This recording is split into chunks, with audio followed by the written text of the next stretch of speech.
आज तो ठीक ठाक है। तो ब्लैक मार्कर में आप लोग क्या आप लोग? उससे नहीं आता है। आप लोगों को मेरा नाम पता है? Yes ma'am. मैम कल आप आए नहीं, भुला गए। तो कोई बात नहीं, आज मैं फिर से बताती हूँ। तो my name is Kiran Kumari. किरण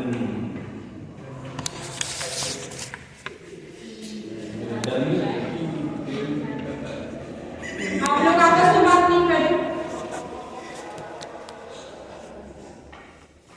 मेरे रोल नंबर 76 को आज कौन सा डेट? 10 तारीख दिसंबर 2025। आज मैम ठीक ठीक बोले हैं। गुड। मैं आप लोगों की कौन सी सब्जेक्ट की टीचर हूँ? साइंस। बादाम खा लिया बादाम। फिर आपस में बात नहीं करें आप लोग।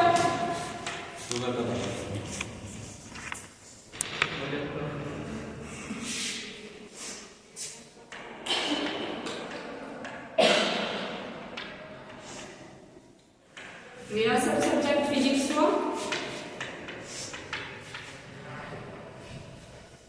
हम लोग कौन से टॉपिक को अगले कक्षा में पढ़े थे? Water cycle. तो आज हम लोग वाटर साइकिल को विस्तृत रूप में जानेंगे।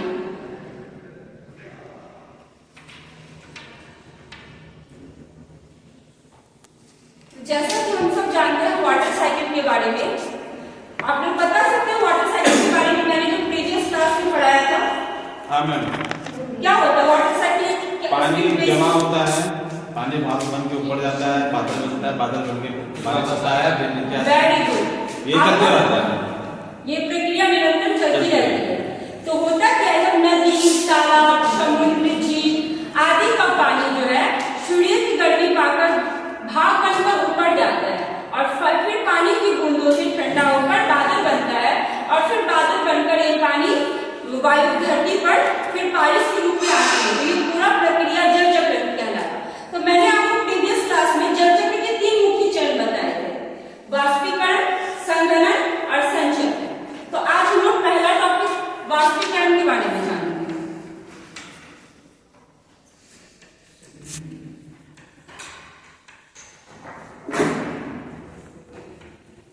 वाष्पीकरण क्या हुआ ना कि जब होता क्या है ना कि सूर्य की गर्मी नदी, झील, तालाब में पड़ती है तो उसका पानी गर्म होकर भाप बनकर ऊपर जाता है।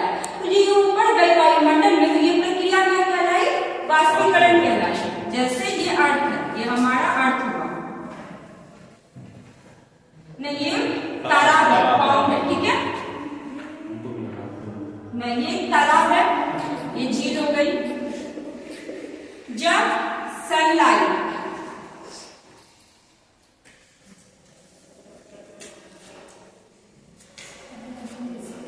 आप लोग इधर ध्यान दीजिए, आप लोग आपस में बात ना करें। जब सनलाइट जो है नदी, तालाब, झील पे पड़ती है तो ये जो है भाप बनकर ऊपर जाना शुरू होती है वायुमंडल की तरफ, ठीक है? तो ये पूरा प्रोसेस क्या कहलाया? वाष्पीकरण कहलाया। मतलब हम इसको साफ साफ शब्दों में कह सकते हैं, पानी का गर्म होकर भाप बनना।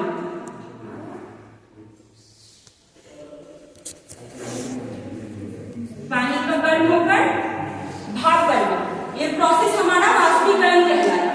तो अब पहला टॉपिक हम क्लियर कर चुके हैं। अब हम आगे बढ़ेंगे संघनन की तरफ। तो संघनन क्या होता है? देखिए, जब जो है सूर्य की गर्मी तालाब, नदी, झील जितने भी पानी के स्रोत हैं उनमें पड़ते हैं तो ये भाप बनकर ऊपर वायुमंडल की तरफ जाती है और फिर पानी की बूंदें ठंडा होकर बादल का रूप ले लेती है और यही प्रक्रिया क्या कहलाया? संघनन कहलाता। इसमें जो है हमने वाष्पीकरण में जाना कि भाप बनकर वायुमंडल की तरफ जाना जो है वाष्पीकरण कहलाया। लेकिन इसमें क्या होता है?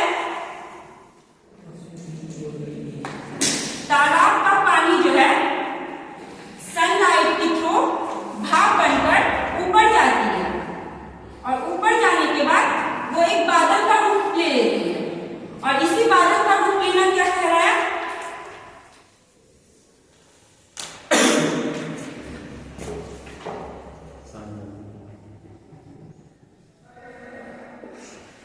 बादल का रूप लेना क्या कहलाया? संघनन कहलाया। तो जैसा अब हम जाने इसमें 3 मुख्य चरण, वाष्पीकरण, संघनन, अब हम इसके तीसरे मुख्य चरण के बारे में जानेंगे। ठीक है, अच्छा आप लोग बताइए कि तीसरा मुख्य चरण क्या हुआ? पहला मुख्य चरण वाष्पीकरण, दूसरा मुख्य चरण संघनन और तीसरा तो बारिश होगा, बारिश संचयन हुआ यानी कि कलेक्शन हुआ। अच्छा उससे पहले बताइए कि ये जो बादल बना, ये जब इसमें जब पानी की बूंदें भारी हो जाती है तो फिर क्या होता है? वर्षा होती है। ठीक है, बस यही है कि जब बादल में पानी की बूंदें भारी हो जाती है तो क्या होती है? वर्षा होती है। तो अब हम अपने नेक्स्ट तीसरे टॉपिक के बारे में जानेंगे, जिसको हम लोग संचयन यानी कि कलेक्शन कहते हैं। अच्छा जैसे ही मैं ये वर्ड बोलती हूँ कलेक्शन, तो आप लोग के माइंड में क्या चलता है? जमा। एग्जैक्टली, कलेक्शन दैट्स मीन जमा होना या इकट्ठा होना। तो सनलाइट पाकर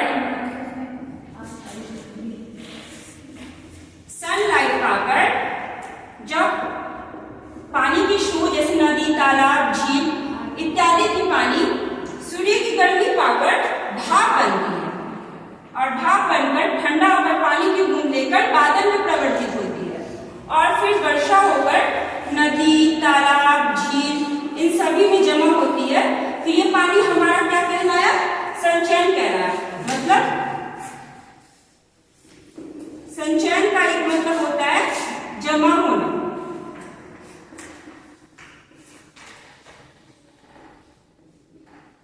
जमा होना या इकट्ठा होना, तो ये हमारा संचयन के अंतर्गत कहलाया। यानी कि जल चक्र के बारे में अगर हम बोले तो हम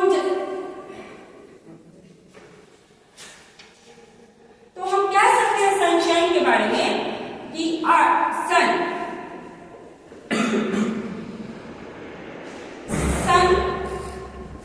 सन का हिट नदी, तालाब, समुद्र इन सभी पर पड़ने पर भाप बनकर इन सभी का पानी वायुमंडल की ओर जाना। ठीक है, वायुमंडल की ओर जाना और ठंडा होकर बादल का रूप ले लेना और फिर वर्षा के रूप में नीचे धरती पर, तालाब, समुद्र इन सभी पर पड़ना।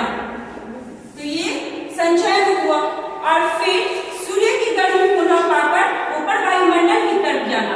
यह प्रक्रिया निरंतर चलती रहती है और इस प्रक्रिया को हम लोग जल चक्र कहते हैं। आप लोगों को कॉन्सेप्ट क्लियर हुआ? अगर आप लोगों को कॉन्सेप्ट क्लियर है तो मैं क्वेश्चन पूछती हूँ, देखती हूँ कौन इसका जवाब देता है। तो आप सब बताएं, अगर पृथ्वी पर, अर्थ पर ये वाष्पीकरण की क्रिया हो ही ना तो क्या होगा? नदी, तालाब, नदियां सारी सूख जाएंगी। बिल्कुल, ये तो होगा नहीं। सनलाइट नहीं पड़ेगा, वाष्पीकरण भाप नहीं बनेगा, भाप नहीं बनेगा तो बादल में परिवर्तित नहीं होगी पानी की बूंदें और वर्षा नहीं होगी। तो एक